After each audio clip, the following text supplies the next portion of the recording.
E aí, pessoal? Bom, para quem não me conhece, eu sou o Ralph.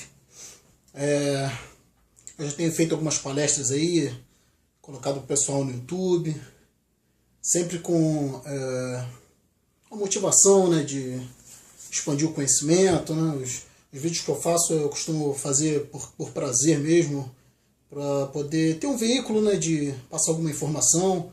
E eu sei que tem muita gente por aí que, como eu, assim como eu, né, teve bastante dificuldade às vezes em achar algum tipo de material nesse campo de filosofia mais racionalista, né, esse empreendimento, né, de busca por compreender, né, a vida, compreender como as coisas funcionam, compreender como nossa própria psique funciona, né, como os processos de crença são desenvolvidos e são muitas das vezes introjetados, né, na cabeça das pessoas, nas nossas mentes. E a gente já chega num mundo pronto, né, onde só está tudo muito bem configurado, né, as religiões, todos os paradigmas sociais, né, as obrigações, os papéis, né, tudo muito bem modelado, tudo bem formatado. A criança, quando ela nasce, ela já recebe uma carga incrível ela já é bombardeada, né, por uma carga de informações muito grande e por uma formatação mesmo, né, que faz com que seja difícil muitas das vezes o indivíduo, né, se manifestar no ser.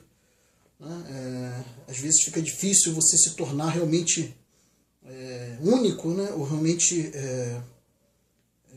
fiel a você mesmo, né, e muitas das vezes fiel à verdade, né, que o que é a verdade, né? Para o filósofo, a verdade não é nada místico, né? Nem nada num conhecimento superior ou nenhuma abstração. A verdade não é isso. A verdade para o filósofo, para quem busca, né, uma compreensão, né, do ambiente e autocompreensão também, né? Porque nós somos um intercâmbio, né, entre o nosso universo interno e a nossa realidade externa. Então, né, entre indivíduo e sociedade. Né? Então, o indivíduo que busca essa compreensão, ele está atrás dessa verdade. Né? E o que é essa verdade? O que seria essa verdade? Né? Seria a própria aquisição, uma apreensão do real, da realidade. Né? Longe da fantasia, longe das abstrações e até muitas das vezes longe dos sentidos. Porque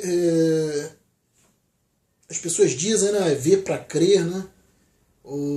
As pessoas acham que as provas passam por isso, por você ter uma experiência direta, né, com a coisa em si, ou com o fenômeno em si, quando na realidade muitas das vezes as experiências são equivocadas por causa dos nossos próprios, da nossa própria subjetividade, né, para a nossa própria interpretação do que seria a realidade.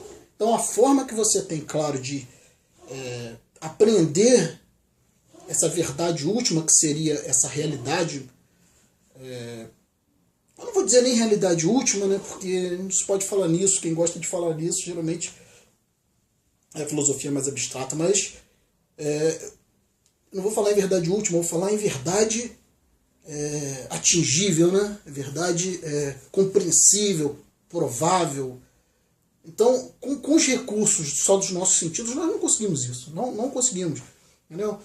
Quase sempre, né, muitas das verdades científicas, elas não são intuitivas, né, elas não são atingidas, né, unicamente pelos sentidos ou pela experiência direta. Então, esse filósofo que busca, né, essa compreensão mais acurada da realidade, né, ele tem que também ser humilde para entender isso, né, que nossos sentidos nos enganam muito, né, nossos sentidos praticamente estão fadados ao engano, ao erro, né. Essa intuição, né, de ver o mundo, de tentar compreender o mundo diretamente, muitas vezes não funciona. Então nós temos aí a matemática, né, nós temos aí equipamentos, tecnologia, né, que vão além dos nossos sentidos, né, que vão lá buscar dentro do átomo, que vão lá buscar nos confins do universo através dos nossos equipamentos ópticos, né, nossos telescópios poderosos, né, telescópios em órbita, nossos foguetes, nossos satélites. Então, através disso tudo, dessa informação toda, a gente acaba chegando mais próximo possível de uma realidade. Então, eu fiz esse prólogo, né, para muita gente talvez não tenha visto meus vídeos anteriores, né, e por favor, até pedir, né, que se você se interessar aí, por favor, se inscreva no canal aí e deixe seu like aí no no meu vídeo, porque isso ajuda muito, isso dá muito estímulo, entendeu? Para a gente continuar o trabalho. Então, eu agora, eu já fiz alguns vídeos, né? Tem um pessoal que já me conhece, tal, como eu já falei. Eu fiz alguns vídeos anteriores muito dispersos. Digamos assim, os assuntos eram meio que, apesar de tratar sempre dessa questão da realidade e tal, do enfoque da realidade, né, de princípios científicos, eram assuntos meio soltos. Né? Não achei que, num determinado momento eu achei que eu precisava organizar um pouco mais isso. Então acho que agora eu vou tentar fazer uma série assim de palestras, né, de conversas, né, e de vídeos, no sentido de organizar um pouquinho mais as ideias para quem está começando, né, nessa área. Porque a área do pensamento, né, a área da investigação, é uma área complicada. Né? Você tem que aprender a fazer as perguntas certas, você tem que aprender a pensar e a raciocinar da forma correta. Né? Você tem que aprender, acima de tudo, a dar valor aos termos, né? Ao significado dos termos, à semântica dos termos. Então, ir a fundo nisso, né? Para não ter engano, para não ter equívoco, para não ter confusão. Então, palavras muito assim abstratas como Deus, né? Eu vou evitar um pouco aqui, e quem trabalha em filosofia também geralmente foge um pouco dessas palavras, né? Porque são palavras muito que querem dizer várias coisas e dão margem a múltiplas interpretações. Então, estudar esse campo é complicado, né? E eu sei que tem muita gente, né? Eu conheço pessoas que estão começando, e eu olho para essas pessoas e eu me vejo, sabe, nessas pessoas, muitas das vezes jovens, né? Que estão começando a pensar e estão questionando toda essa realidade que é empurrada na cabeça deles, entendeu? A adolescência é uma fase complicada, e quando você é uma pessoa que tem essa predisposição, né? Tem pessoas que não têm, tem pessoas que estão satisfeitas, né? Mas o filósofo, acho que é aquele que está sempre incomodado com a realidade, ele nunca está satisfeito, ele está sempre na busca, né, por conhecimento, a busca por entender melhor o que está acontecendo e ter o controle, né? Um controle ainda que relativo, mas o controle da sua própria vida, dos seus próprios sentimentos, né? O controle das suas próprias ações, porque você tendo uma ética, né? Porque a ética também faz parte da ciência. Né? A moral não, né? A moral ela depende de uma época, depende de um contexto religioso, depende de um contexto cultural, sociocultural, né? De época, né?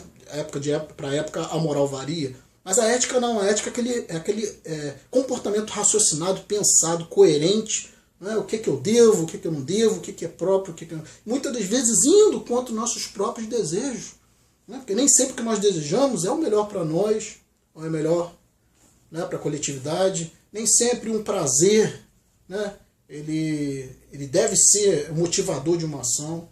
Muitas das vezes você tem que entender que o seu instinto, né, que o animal que existe em você, né, o ser orgânico, às vezes quer coisas ou deseja coisas que não são apropriadas, não são convenientes num dado momento, talvez nunca sejam convenientes certas ações. Né? Então, aprender a controlar, né, esses sentimentos, né, controlar esses impulsos, faz parte desse grande trabalho de entender a realidade como um todo, né? Não só a realidade externa, mas também a sua própria realidade, principalmente a subjetiva, né?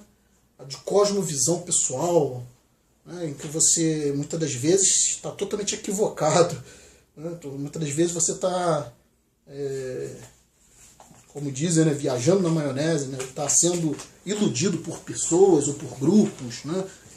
E muitas das vezes isso é visto até como socialmente aceitável, né? E até socialmente estimulado certos comportamentos que são totalmente absurdos, como no caso, por exemplo, da religião, né? Que é um comportamento, nada além disso, cultural, né? Sem base nenhuma científica, sem base nenhuma na lógica, que muitas das vezes faz com que o indivíduo se afaste do autoconhecimento, se afaste, né? De compreender a realidade na qual ele existe. Né? Então, para você, né, esse vídeo, principalmente que está aí sem poder se expressar, né? Tendo essa vontade, esse desejo de conhecimento, esse desejo de deixar de ser enganado, né? De deixar de viver na ilusão, deixar de viver na fantasia, deixar de ser manipulado pelas outras pessoas, né? E é claro que você vai ter problemas com isso, porque nem todo mundo, quer dizer, o mundo não é estruturado dessa forma. O mundo não é estruturado para que se criem indivíduos, né? Não há interesse social, nem político, né? Nem dos governos, né? Para que se crie, né? Forme indivíduos, né? Pensantes, né? Indivíduos íntegros, independentes, autônomos, né? Conscientes das suas próprias ações. Né? É por isso que os governos se estabelecem em cima de leis, né? Em cima de repressão, né? Em cima de diferenças sociais. Né? Tudo isso é uma estrutura que foi montada há séculos. Né?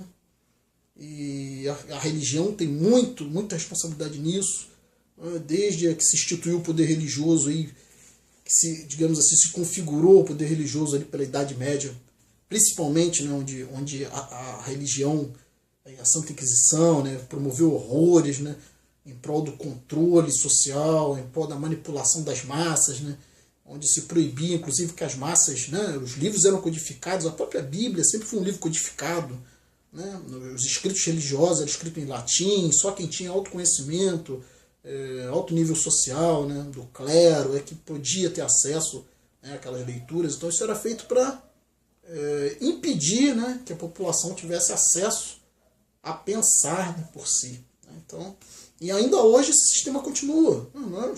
Nós mudamos, a Idade Média, né, passou, né, nós estamos passando a Idade Moderna, agora a Idade Contemporânea, que são os nossos dias atuais, mas a mentalidade ainda é medieval.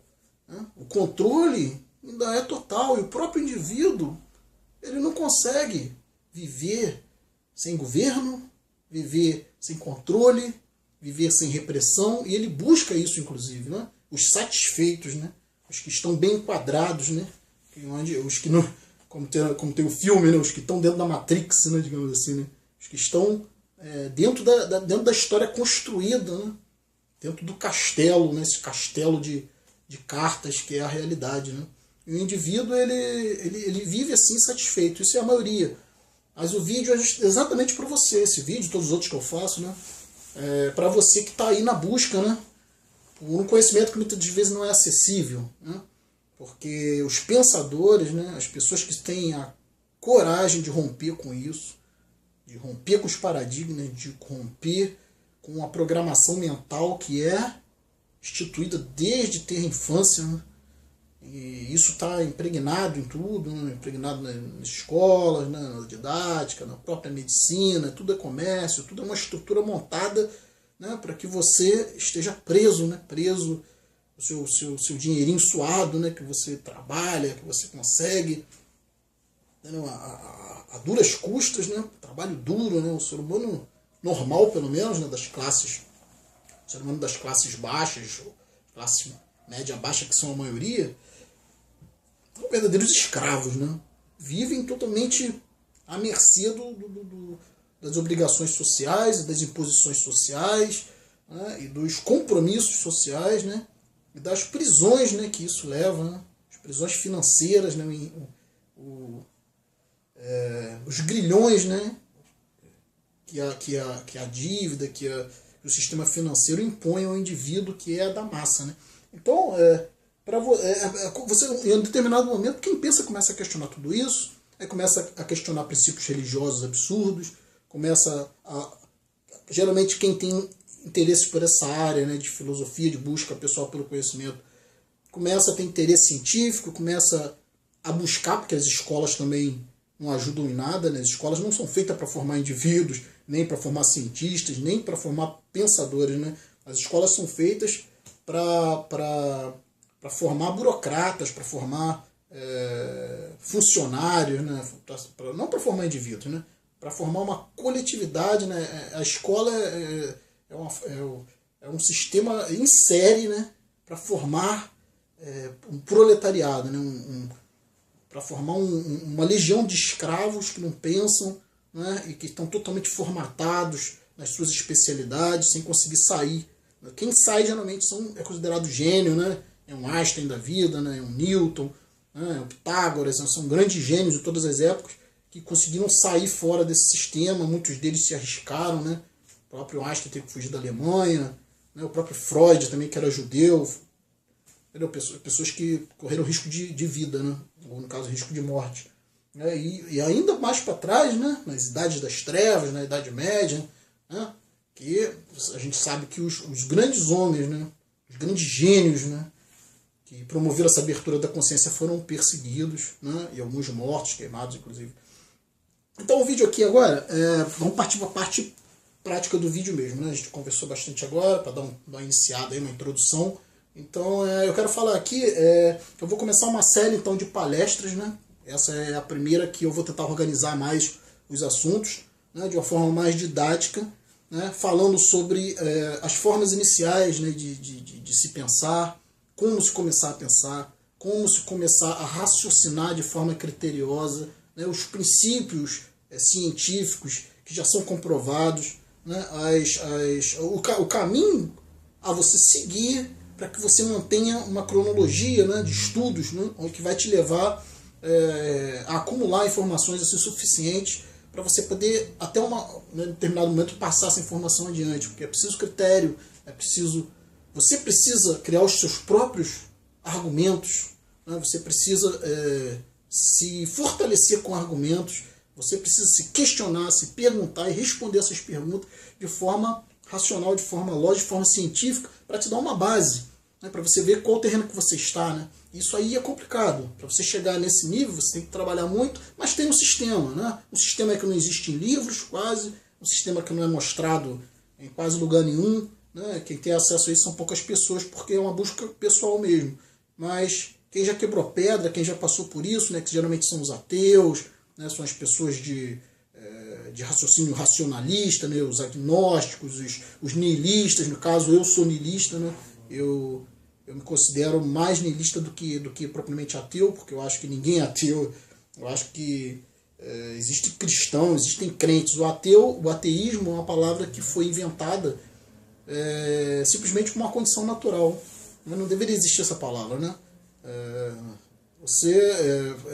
É estúpido você qualificar uma pessoa como ateu simplesmente porque ela não aceita coisas absurdas, coisas ridículas como a ideia de Deus, né? Coisas que não são científicas, né? Que não são comprovadas, que são do campo da cultura, do campo do folclore, do campo da moral, do campo da espiritualidade, da metafísica. Essas coisas são tudo fantasias, né? São outro campo, né? São outro campo de estudos que não tem nada a ver com estudo criterioso científico. Né? São dogmas, né? São crenças. Né? Então a gente vai começar aqui hoje, principalmente, com o estudo da simbologia. Porque é de grande dificuldade, né, você trabalhar nessa área, e você muitas das vezes acaba tendo que fazer uma diferenciação na sua mente. Você tem que criar esse hábito, né, de fazer a diferenciação entre o que é literal, né, o que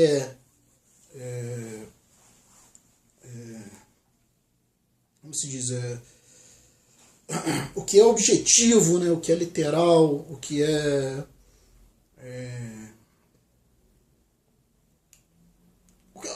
o que é direto, né? O que não é metáfora, né? O que não é abstração, o que não é símbolo. Você tem que aprender a fazer essa diferença, né? E você só vai conseguir fazer essa diferença conhecendo a simbologia, né? Que é o estudo dos símbolos, né? O estudo dos arquétipos, o estudo da mensagem codificada, da mensagem cifrada, né? O estudo da mensagem por código. Né? Então a simbologia, ela estuda uma série de figurações, né, da realidade. Porque o símbolo nada mais é do que o quê? Do que demonstrar uma realidade. É como a física se utiliza de fórmulas. Né? A fórmula ela é uma coisa criada, né, pelo numérica, matemática, para explicar uma lei, para explicar uma realidade física. Entendeu? A fórmula ela é abstrata, né? Ela é simbólica, né? Mas ali ela encerra uma ideia, um conceito real. Né? E o símbolo é mais ou menos por aí. Entendeu? O símbolo, os códigos, né, são criados para isso, né, para que se entenda uma situação real. Os números, né? Os números também são abstratos, eles são simbólicos, entendeu? Mas eles são carregados com uma informação para expressar uma realidade, né, que não pode ser expressada de outra forma. Né? Os números eles são uma forma organizada, né, uma forma criteriosa, né, a própria matemática, as próprias fórmulas, né, a física se utiliza disso para explicar a realidade, né, de uma forma criteriosa, né, de uma forma científica. Então, vamos trabalhar aqui com a simbologia, E eu já vou começar falando hoje sobre a simbologia dos números, né? Porque é uma coisa importante que as pessoas muitas vezes acham, levam para o lado do misticismo, né? Levam para o lado da espiritualidade, que não tem nada a ver, né? Usa-se isso, né? Os magos, né? Esotéricos, místicos usam isso, entendeu? Mas o estudo dos números ele surgiu principalmente com Pitágoras, né? Para uns 500 anos antes de Cristo, né? Pitágoras foi um grande estudioso, né? Matemático, né? Ele criou um sistema de... Inclusive, o sistema que ele criou tinha, por um lado, uma certa metafísica, né? Mas Pitágoras foi responsável por descobrir vários movimentos, né? Numa época, 500 anos antes de Cristo, ele foi responsável por descobrir movimentos, né? Celestes, né? Alguns dos alunos de Pitágoras chegaram a contemplar de que a Terra poderia girar sobre o próprio eixo, isso 500 anos, né? Antes da era cristã. Então, Pitágoras formou uma escola pitagórica, né? Ele foi responsável por descobrir, principalmente trabalhou no campo da geometria, né? Foi responsável por descobrir várias características, né? do próprio triângulo retângulo, entendeu? Então, eles eram imbuídos nessa busca, inclusive, né? Tanto do símbolo, né? Eles acreditavam, tem uma frase que Pitágoras falava de que a matemática é a ciência com a qual Deus escreveu o universo. Então, claro, 500 anos de Cristo, eles tinham conceitos, né, sobre Deus, já tinham ainda uma religiosidade forte, né, e eles tentavam associar isso aos números. Né. Só que o estudo era criterioso, apesar de ter um lado místico, apesar de ter um lado esotérico, né, a parte científica, matemática, era exata e criteriosa. Então, eu vou passar aqui algumas informações, né, que surgiu lá com o movimento pitagórico, que foi a base, né, da chamada numerologia, o estudo dos números. Né. Mas não vou passar nada para vocês que seja do campo esotérico ou místico. Eu espero que me entendam nessa parte. Né. Eu estou falando aqui de simbologia, como eu te falei, eu vou começar com os números, e depois em outros vídeos nós vamos trabalhar outras áreas, como as áreas dos mitos, né, as áreas das lendas, né, e como isso pode ser descoberto, como isso pode ser investigado, né, na sua realidade ou não, né, como discernir, né, entre o que é mito, né, e o que é realidade, o que é histórico, né, como o que é lenda e o que é realmente faz parte da história, as características do mito, as características da lenda, tudo isso a gente vai estudar em outros vídeos. Mas hoje a gente vai se fixar nos números, né, porque o estudo da realidade ele vai passar pela matemática e pela física, e principalmente pela física quântica. Eu também vou dar outros vídeos aqui, vou fazer outros vídeos, outras palestras, onde eu vou apresentar os princípios da física quântica, que é a física que já tem por volta de 70 anos e só vem sendo ratificada e confirmada, e hoje nós temos equipamentos, nós temos várias revoluções tecnológicas por conta das descobertas da física quântica, que são impressionantes, não são nem um pouco intuitivas, né?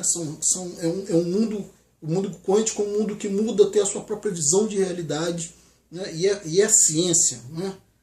Está na estrutura do átomo, está na estrutura da matéria, né? Coisas que talvez quem nunca ouviu falar em física quântica, ou quem nunca teve acesso a esse tipo de informação, vai se surpreender com o que a ciência nos traz de informação sobre a realidade hoje.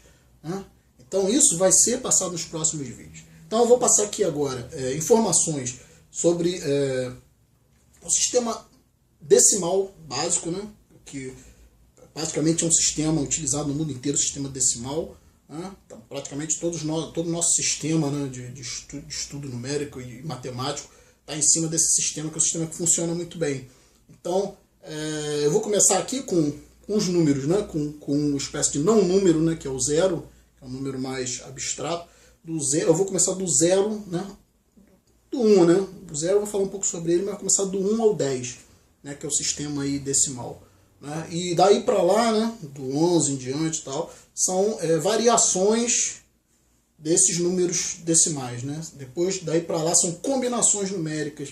Né? Mas o símbolo, né, importante para nós aqui, né, que vai fazer, digamos assim, uma analogia com várias situações que existem na nossa realidade, que vocês vão poder observar, tanto fatos históricos, como fatos na própria ciência, como fatos diários, da vida diária. Né? Nós vamos ver aqui uma correlação com os números. Né? Então, vamos começar falando do zero. Né? O zero é, por incrível que pareça, você imagina que o zero é o nada, né? É a ausência de qualquer coisa. Né? Mas, por exemplo, a física quântica, eu vou dar falar algumas coisas aqui de física quântica, porque são conhecimentos científicos. Né? Eu não vou entrar dentro da física quântica, isso vai ser para outro vídeo, mas eu vou falar alguma coisa aqui, porque eu vou ter que falar para poder exemplificar e explicar o que eu estou querendo dizer. Então, o conceito do zero, é um conceito bem abstrato, né? Você imaginar um vazio. Né? O vazio absoluto seria uma espécie de vácuo. Né?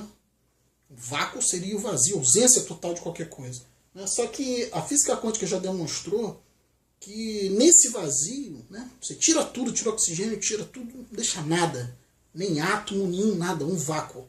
Esse vácuo, ele tem muita energia potencial. Né? Porque, veja bem, você aprende lá na escola, né, que tudo no universo é energia, e que energia não se destrói, nem se cria. Tudo que existia lá antes do Big Bang está aqui agora. A mesma energia que estava lá no início da criação desse universo está aqui agora. Toda a energia que estava contida lá é a mesma energia que está aqui. A única diferença é que ela estava concentrada, mas não houve criação de energia. Né? Houve criação do espaço-tempo. Né? Houve uma expansão daquela energia. Entretanto, a energia contida primordialmente no início antes do universo existir, é a mesma que se expandiu com essa singularidade chamada Big Bang. Então, tudo no universo é energia, e energia não se destrói nem se cria. Então, o que é o vazio? Né? Se tudo é energia, não pode existir vazio. Não existe o zero absoluto. Então, o zero, você já vai começar a entender a simbologia do zero. Existem religiões, né, como o taoísmo, que trabalha muito em cima, eles chamam o Tao, né, ou o vazio, né, ou a ausência de conceito. Né? Então, eles consideram que a própria existência, né, né, os taoístas, né, quem trabalha nessas linhas de religiões orientais, né, que tem também a sua profundidade em alguns aspectos filosóficos, né, eles trabalham exatamente com a ideia de que nada existe se não houver um vazio para conter esse algo. Então, o arquétipo do vazio, o arquétipo do zero, o símbolo, né, o símbolo do zero, ele significa isso. Ele significa a potencialidade de algo que ainda não existe. Né? Porque a física quântica, como eu falei, prova que o vazio quântico, o vácuo quântico, ele está cheio de antipartículas, ou seja, partículas que estão, de certa forma, em outra dimensão, uma dimensão ainda não manifesta. Né? E essas partículas, elas têm toda a potencialidade de existir. Então, o vazio quântico, ele na realidade está cheio de atividade. As partículas aparecem e desaparecem numa fração de segundo, e tem uma potência nesse vazio que você acha que é absoluto, que é o zero, um vácuo. Existe muita atividade ali, mas a atividade é um nível muito sutil. Inclusive, nós vemos os efeitos, a ciência vê os efeitos desse vazio quântico, mas ainda não consegue detectar o que é. Chamam de energia escura, né, ou matéria escura, né, que tem uma força mensurável, né, tem uma força detectável, mas ainda não se conseguiu isolar essa energia. Né? Então se diz que é um vazio. Né? Então o zero, já se trabalha com a ideia do zero, sabendo que o zero é a ausência potencial de algo. É quando nada ainda se manifesta, existe ali o zero. Aí a gente parte para o 1. O que é o 1? O 1 é um número importantíssimo, porque o 1 significa algo já existindo. Né? Podemos falar até no átomo, né? Mas eu acho que seria muito reducionismo falar no átomo como 1. Eu acho que o 1 ainda está antes do átomo. É algo que estrutura a própria matéria, que estrutura o próprio átomo. O 1 é algo sem forma. Né? O 1 é uma individualidade, uma singularidade. Né? Algo que ainda não está dividido. Né? Algo que não pode ser conhecido pelo fato de não estar exteriorizado, não estar dividido, está em unidade. Né? Então, nesse aspecto, você pode contemplar a energia, né? A energia cósmica, universal. Né? Você pode o próprio conceito de universo, né? Universo, né? Hoje em dia já existe o conceito de multiverso, mas isso é para falar em outra oportunidade. Mas o 1, né, de universo, que é único, coeso, né? O universo como um todo. Então, quando você pensar no 1, a simbologia do 1 representa essa unidade sem forma, sem separação, né? É um 1 indistinguível de qualquer outra coisa, uma singularidade, uma coisa única, né? Você pode também fazer uma analogia simbólica do 1 em relação ao indivíduo, né? Porque quando você olha uma coletividade de indivíduos, né? Você vê vários indivíduos separados, né? Uns dos outros, né? Existe um grupo, né? Uma separação, e existe o indivíduo que ele é diferenciado em relação a todo esse aspecto geral, né? Porque quando você olha uma coletividade, né? Essa coletividade é como se fosse um, né? Mas na realidade todos ali são parecidos, né? E quando você vê um indivíduo pensando diferente de toda a coletividade, ele se individualiza, né? Ele se digamos assim, se diferencia desse um coletivo e passa a ser um. Porque o coletivo também é um, né? Se você olhar a soma do coletivo como um universo, né? Visto como um todo vai ser um, né? Visto em partes vão se apresentar outros números, mas olhando como uma unidade, né? Como uma coisa compacta, o universo vai ser um, né? E quando você olha uma coletividade, você vê um indivíduo só em toda essa coletividade, uma massa de indivíduos que não se diferenciam uns dos outros, né? E quando o indivíduo se afasta disso, né, que ele se torna uma pessoa, se torna um indivíduo pensante, uma consciência, ele se torna também um separado da coletividade. Então, a ideia do 0 e do 1, na realidade, elas se complementam, porque para que exista o 1, né, para que o 1 se manifeste, a unidade se manifeste, ela precisa ter algum lugar para ela se manifestar, né? E essa já seria a ideia do 0. Né? O 0 é o vazio que existe para que as coisas possam se manifestar. É o espaço neutro, né? É o espaço necessário para que um se apresente, para que venha à existência, né? Venha à manifestação. Né? Isso que eu estou falando não é nada místico, né? Isso é totalmente simbólico e faz uma analogia, né, dessas forças, porque o próprio Pitágoras ele acreditava que os números definiam toda a realidade. E a gente está vendo, confirmando isso cada dia mais através da matemática aplicada à ciência. A matemática é exata, né? Então ela nos dá uma garantia, né, de várias situações com exatidão. A gente consegue mandar um foguete no espaço, um foguete para outro planeta, calcular órbitas. Tudo isso é de acordo com os princípios matemáticos aplicados. Então, Pitágoras acreditava que os números, ele não acreditava que os números em si fossem símbolos. Eles acreditavam que os números, o Pitágoras acreditava que os números tivessem uma carga, entendeu? Os números tivessem uma força. E de acordo com cada número, né, com as quantidades diferentes de cada número, essas forças seriam maiores ou menores e definiriam, né, de um certo aspecto, as miríades de possibilidades dentro porque são números infinitos, né, dentro da própria realidade. Então eu já falei aí do 0, né, que é esse vazio que propicia, né, vocês vão ver que é um degrau. Os números eles vão ganhando cargas, eles vão ganhando cargas, eles vão ganhando valores, né, vão ganhando valores simbólicos, né, de acordo com... E isso está meio que impregnado até na própria evolução, né? A evolução ela é cronológica, né? Ela segue uma linha numérica. As coisas vão ganhando proporções maiores, né? Depois se equilibram, né? Isso é uma graduação numérica. Então, o 0 é esse vazio, o 1 é essa unidade sem forma ainda, uma unidade coesa, né? E aí o 2, o próprio nome já diz, né? O 2, a dualidade. Então o 2 é quando um se divide, né? Aí nós já temos uma manifestação, já temos uma divisão, né? Que você pode fazer até uma analogia, por exemplo, com a própria geração humana, né? Com a própria próprio processo, né? de geração de um indivíduo, né, e até de animais, né? você vê que geralmente a célula ela começa o quê? Ela começa com uma célula ovo, né? Quando a fecundação entre o espermatozoide e o óvulo, né? Surge o quê? Surge uma célula ovo, uma célula única, né? Que seria o 1. Né? Depois esse 1 ele se divide em 2. Né? Então, esse 1 não era nada, né? Era só uma massa disforme. Quando ela passa a ser duas células diferentes, né? Isso aí já está começando a fazer uma diferenciação celular, né? Já está começando a haver uma especialização. Então o 2 é exatamente o momento em que as coisas estão prestes a se manifestar, mas ainda não se manifestaram. É uma separação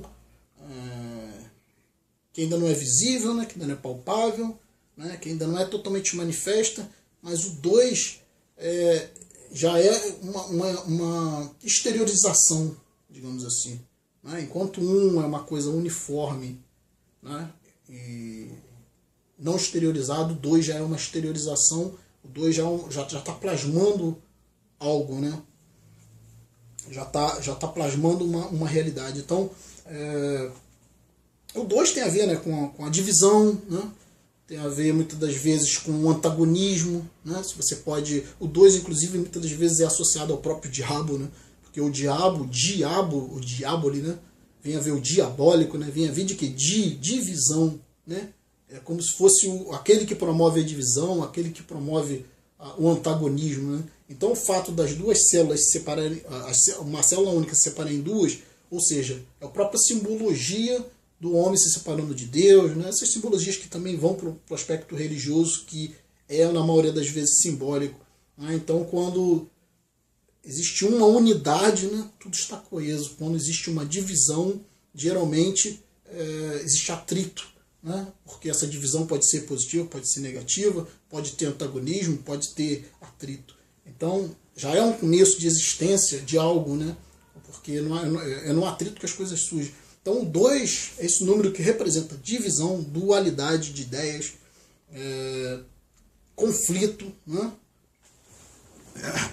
E também é um número que também começa a ser um início de um conhecimento, porque no 1 não se conhece nada, no 1 está tudo coeso e estável, né? No 2 já tem uma divisão, já tem uma separação, já tem um antagonismo. Então, partindo disso aí, nós temos o quê? O 3. Olha, o 3 é um dos números mais importantes. O 3 é um número que ele é considerado o número da manifestação, né? Então, quando você tem... eu vou exemplificar. Nós vemos o 3 agindo ao nosso redor o tempo inteiro. Por exemplo, as religiões são muito claras em definir o 3 como um número divino. Pai, Filho, Espírito Santo, né? Isso na religião cristã, né? Mas nós temos lá no hinduísmo Brahma, né? Que é o ser primordial. Aí vem Vishnu e Krishna, né? O Shiva e Vishnu, né? Acho que são 3, são Brahma, Vishnu e Shiva, né? Que é um cria, né? Um mantém, o outro destrói. Então são 3 princípios, assim como no cristianismo. No cristianismo é o Pai, que é o Criador, né? É o que cria, né? O Filho, que seria o que mantém, né? E o Espírito Santo, que é o que provoca o movimento, né? Tudo isso é simbólico. Nós temos também na região egípcia, era Osíris, né? Que era o grande deus, Horus, que era o filho, Osíris, Horus e Ísis, né? Que era a parte feminina, né? Então era o pai, né? O filho, né? E no caso a parte que corresponde ao Espírito Santo, que seria a parte feminina. Então nós vemos o 3 em várias religiões, nós vemos o 3 inclusive na própria física, na própria eletricidade, porque na eletricidade você tem que ter 2 polos, né? Positivo e negativo, e você tem que ter um polo neutro, né? Então você tem que ter a carga positiva, ou seja, onde tem carga, você tem que ter a negativa, onde não tem carga, e você tem que ter o neutro, que é o próprio condutor, né? Que seria o fio, né? Para promover a eletricidade, né? Então, dentro da dialética, né? Dentro que é o estudo, né? Da própria verdade, da própria realidade, né? A dialética é um ramo da própria filosofia que discute ideias, né? E a validade dessas ideias. né? Então, dentro da dialética, existe a tese, a antítese e a síntese, né? A tese é uma ideia inicial que se propõe, a antítese é exatamente a contrariedade, ou seja, a negação dessa ideia. E desse embate entre as duas, surge uma terceira forma, que seria a síntese, né? Você tira uma síntese dessas ideias aí, né? E dessa síntese, ela se torna também uma tese, né? Aí começa o processo todo de novo. Tem antítese, depois outra síntese. E assim que se baseia, né, a maioria das ideias em filosofia, e as ideias dentro da ciência também usam essa dialética. Então você veja bem, o 3 em tantos aspectos, né? E a própria vida em si, né? Por isso que o 3 é um número tão importante. A própria vida, fala-se na trindade universal, né? Os 3 princípios, né? Os 3 pilares, né? Tem os 3 pilares, por exemplo, da maçonaria, que é beleza, força e sabedoria, né? Então esses aspectos se vêem em toda parte, né? O 3, na própria manifestação da vida, né? Você precisa ter um princípio masculino, você precisa ter um princípio feminino, e daí surge um terceiro elemento, que é o filho, né? Que é a geração, né? E isso promove a vida, né? A base praticamente da vida física na Terra, a vida biológica na Terra, é baseada nesses 3 princípios, né? Então, o 3 é um número fundamental, é considerado um número que tem a ver com a divindade, com a manifestação, né? Então eu gosto de cada número carrega uma carga, realmente carrega uma energia e carrega uma informação, né? Então você vê, o 0 lá é o vazio necessário, né? É a ausência, né? Ausência de conceito. O 1, né? Recapitulando, o 1 é a unidade, né? É a singularidade, né? O 2 é a divisão, a dualidade, a dúvida, né? O conflito, tudo que é. Então a palavra dualidade está presente ali, divisão principalmente é o número 2. O número 3 é o número da manifestação, então ele está presente em vários aspectos para que as coisas se manifestem no nosso universo conhecido, na nossa realidade. É preciso de 3 elementos básicos sempre, né? Para ter uma manifestação de algo. Então, eu esqueci, claro, né? Quase que eu esqueço do átomo. Olha só, né? Eu comecei a falar lá em física quântica no começo. O átomo, ele é formado de quê? De um núcleo, né? Um núcleo com prótons, com elementos positivos, nêutrons, e no seu aspecto, em volta do núcleo, existem os elétrons que são negativos. Então você vê 3 princípios: prótons, nêutrons e elétrons em torno, né? O que mantém a parte, vamos dizer, mais sólida do átomo, porque o átomo é praticamente 99% do espaço vazio. O átomo é quase que um vazio absoluto. É como o nosso universo, né? Se você for juntar toda a matéria do universo, você vai chegar em 99% do universo vazio e apenas 1% de matéria. A matéria é como se fosse um resíduo, né? Ela é praticamente residual, né? A matéria é como se fosse um resíduo de um processo, resíduo do Big Bang. Então você imagina que o cosmos, né? que o universo é cheio de elementos, de planetas, mas isso é apenas 1% do universo material, universo visível.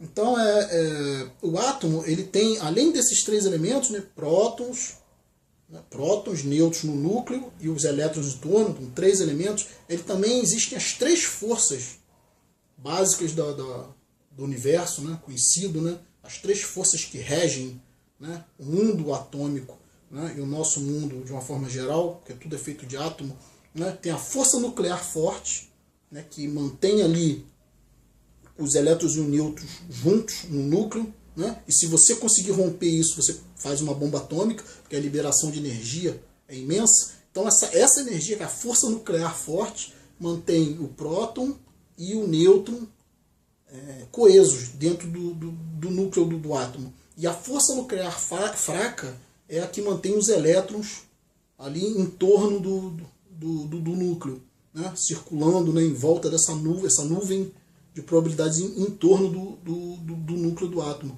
Então já temos a força nuclear forte no interior do núcleo, força nuclear fraca, que segura os elétrons em torno do núcleo, e a gravidade, né, que é outra grande força do universo, né? Então, E esse conjunto, né, esse conjunto de elétrico, né, esse conjunto de os elétrons tem cargas, né, carga negativa nos elétrons e no núcleo positiva, junto com a gravidade gera o chamado eletromagnetismo, né, que vai ser o resultado dessas três forças. Então vocês vejam que o 3 está em toda parte. Né? O 3 é o número da manifestação de qualquer coisa, manifestação física, manifestação, né, de qualquer coisa no plano físico.